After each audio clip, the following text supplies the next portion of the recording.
is that I have an IP, how do I enforce? The enforcement challenges are enormously becoming, and that goes into a litigation. And though you know somebody has infringed your IP, right? It is practically impossible. Whatever royalty you may ultimately get may go off as a legal cost, and that's one very interesting question you put to the previous panel. But what is the cost of actually defending your IP legally?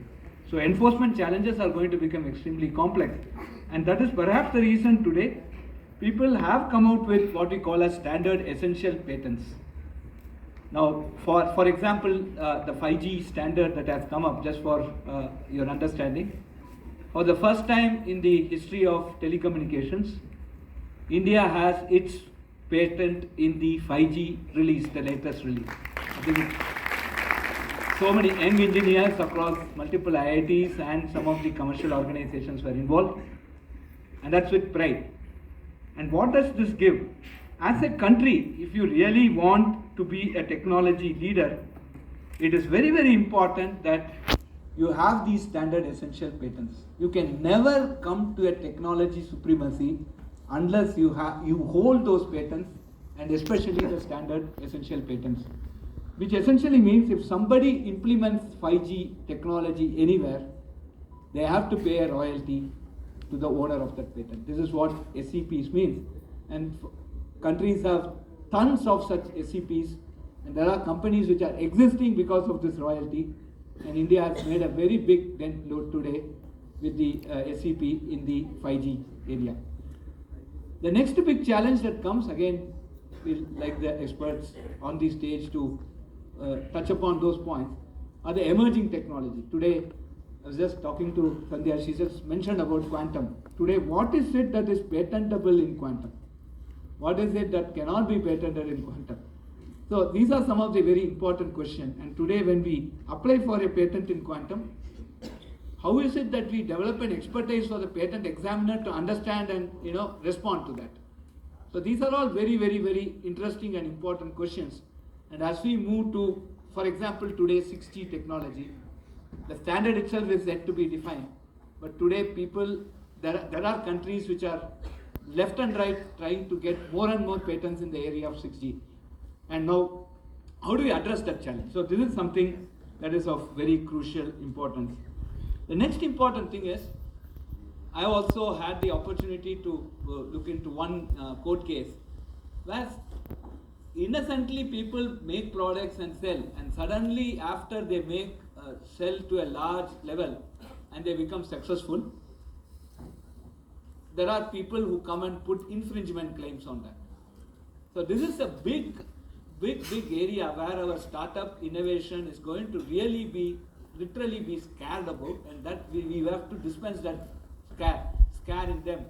Because we don't know, always I feel that I'm sitting on an atom bomb, right? If I'm a founder of a startup, tomorrow which fellow will come and what will they do, what infringement case will come on us.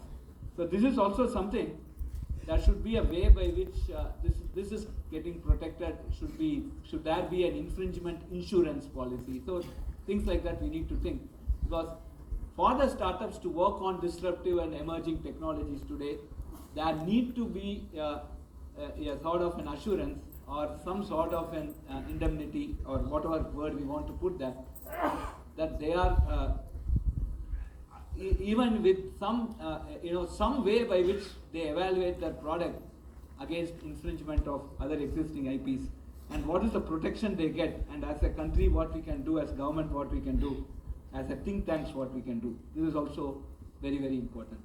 And the last one that I want to touch upon is awareness. Today, how many people in this audience know about expedition clause?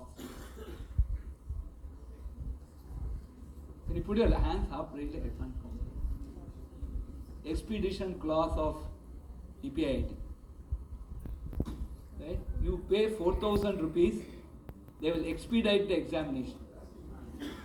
Right? Right? So this is the expedition clause. Okay?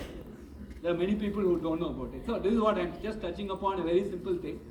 So many academic institutions doesn't know about it. So there must be a very active campaign on, not this just tip of the iceberg, but there are campaigns on what literally whether hardware is patentable, software is patentable, what is patentable here, what is not patentable here, what is patentable in Europe, what is PCT, right? So there are many jargons and many interesting things. For example, many colleges do not know that there is something called a provisional filing, right? So because that gives immediate protection. Tomorrow I have a conference deadline, normally even today, I finished a paper at midnight, 12 o'clock. I tried to finish 2 midnights before, but in 72 hours I can do a provisional patent, I can give a number where I protect the idea. This concept is still missing. I think there needs to be a large scale awareness. We have platforms like NPTEL Swayam. We are offering some courses. Many IITs have come together and got a set of courses, but they should also be part of the curriculum. And these are some of the biggest challenges today. And as SNT becomes more and more complex, I know we have a very good I think we have a complete set here. We have one pharma representative. That's going to be the most important thing. Corona has taught us many things about pharma. I think even a common man realized about pharma. And right. And then we have from Atal Innovation Mission, and we have a legal expert who have been dealing with IPs all along and focused on that.